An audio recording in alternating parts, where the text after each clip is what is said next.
ఈరోజు ప్రపంచవ్యాప్తంగా ప్రపంచ అటవీ దినోత్సవం, వరల్డ్ ఫారెస్ట్ డే, మార్చ్ 21. మరి ఇది ఎంత ముఖ్యమైనదంటే మొక్కల్ని మనం సంరక్షించాలి. భూగోళంలో 33% ఉండాలి మనకి, అలాంటిది 20% కంటే పడిపోయింది. మరి ఆ 33% ఉంటే పర్యావరణం సక్రమంగా ఉంటుంది.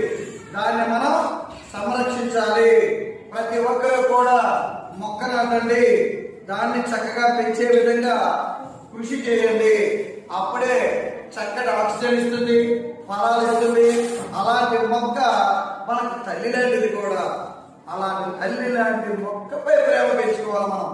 ఆ విధంగా మొక్కను నాటుతారని ఈ సందర్భంగా ప్రతి ఒక్కరు ఈ రోజు మీరు ఇంటికి వెళ్ళిన తర్వాత మొక్క నాటుతారని ఆశాభావం వ్యక్తం చేస్తున్నాను. ఖచ్చితంగా మొక్క